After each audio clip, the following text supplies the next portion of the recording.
All right, good morning, everybody. All right, first and foremost, I just want to check in, make sure you guys are okay. If you guys have any extenuating circumstances, with your families or your homes or whatever, please just let me know. Reach out to me so I can see what I can do to help. Um, then I want to talk a little bit about your Macbeth presentations that were due that Monday of our crazy San Antonio blizzard on, I believe it was the 15th. I know that a lot of us struggled with Wi-Fi and all kinds of stuff, myself included. So we went ahead and extended that deadline for tonight by midnight. If that is going to be a concern and you still have, Wi-Fi issues or what have you, send me an email or text me and remind, and I'll work with you, okay? But I do need that communication prior to 4 p.m. so that I can make sure I know who's turned it in and where we are in our different situations.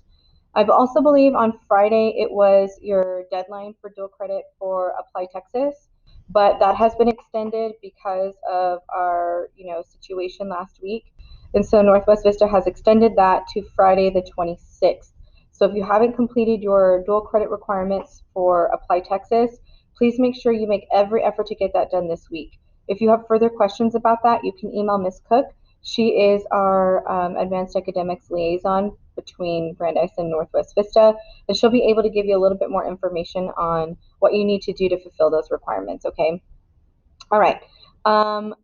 So this week, we're going to slow down a little bit. Remember, we talked about only focusing on just the reading, and then our character questions or our discussion board entries this week are really important because they're going to set the tone for your paper, and you're going to be able to look at everybody else's kind of perspectives and thoughts, and that's going to frame your research paper as we get into that and start looking at some people to consider for comparison next week.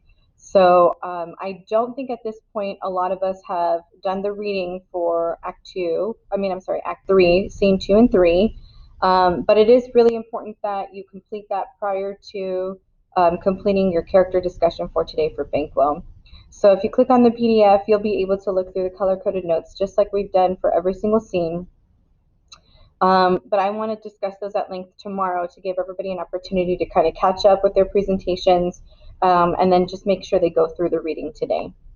All right, so your character discussion question for today is what internal and external factors would you say have motivated Banquo's actions and decisions thus far? So right up until to the point where he gets murdered, right, which is scenes 2 and 3, and the attempted murder on his son. There's a third murderer that is introduced at this point as well, so I want you to pay attention to that. But I really want us to consider these internal and external factors. And if you guys remember anything about characterization, you know that these internal elements, these internal characterization or characteristics are things that are motivated by their own self-satisfaction. Essentially, internal factors are things that they can control. And so for Banquo, what are some things Banquo can control? How can he manipulate situations to his benefit? That's what I want us to focus on for internal factors that motivate his actions and decisions. He does have suspicions, right? That could motivate him to be very careful in the way that he approaches Macbeth, especially once Macbeth earns the title of king, or not earns, or is given the title of king. Not to mention, the witches, despite his suspicion, did give the prophecy of, his sons. He'll have sons to take over the throne. And so, that's also self-satisfaction that is motivated by, politics or religion, right? Or his own self-ambition for his sons to be king. He could also be motivated by his sense of integrity and having a clear conscience, because at the end of the day, those are the things he can control. So that would be examples of internal factors, okay, or internal motivators. External factors, I want you to consider larger concepts in terms of the rhetorical situation. So socially, why would his decisions and actions be influenced in a certain way? What are the expectations of him as a nobleman, as maybe Macbeth's confidant, right? There are certain factors there that have to come into play. There are political factors, especially when Macbeth becomes king. There are political factors when Duncan's still alive. There are, I would say, some, religious aspects to it as well, because remember, the king is also equitable to God in that sense. There could be economic, factors in terms of keeping his status and making sure his kids are well taken care of, right? Because if you're not a nobleman, you kind of fall lower into the hierarchy of things, and then life becomes a little bit more challenging. You also see that in the end of Act One when Macbeth is trying to manipulate the murderers, and they're talking about their difficult lives, right? Those are economic things that have severe influence in the way that those murderers approach this task that Macbeth has given them. Then you also have, ethical motivators as well. Ethically, what would be the right decision for Banquo to do, and think about all the times that he's addressed his position in front of other people. And so think of those kinds of things when you're considering what kinds of factors are influencing Banquo. If you guys remember back at the beginning, and almost every single section of notes I've given you context for a rhetorical situation and a little bit of historical context as well. Remember, Shakespeare equated Banquo's character with King James I and his descendant. And so, those could be factors as well in the way that he's written.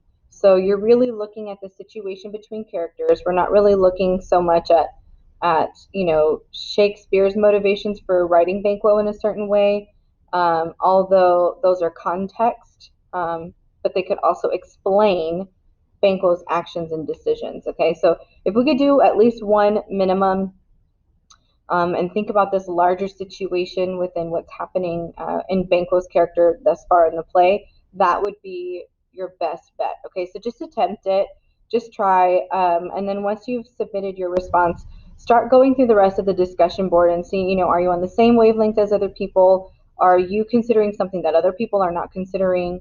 And then we're just going to compile all of these things together to help us move forward in terms of our research papers. Okay. All right, I know that's a lot of information for today, but I trust that you will get it done. My last announcement for those of you that were not on Zoom today is on Thursday and Friday of this week, you will have asynchronous days. I will not be on campus. I'm moving, I'm closing on my house on Thursday, moving all day Friday. Right now, it is still, I'm still unsure of whether or not I'm going to take Monday, March 1st off. But if I will send you guys a message via Remind, and you can double check your folder for that day, and I'll put an announcement on whether or not we'll have a Zoom meeting that day. So I appreciate your patience coming up. I know we have a lot going on, and life just doesn't seem to throw us a little bit of a break. So if you need anything, if you have questions about anything, thank you for your patience with your grades. I promise I'm not being lazy and putting them off. I just have quite a bit of other priorities first that need to be taken care of. All right. If you have any questions or concerns, or you need anything, please reach out to me so that I can help you. Otherwise, have a great Monday. Take it easy. We'll see you guys tomorrow.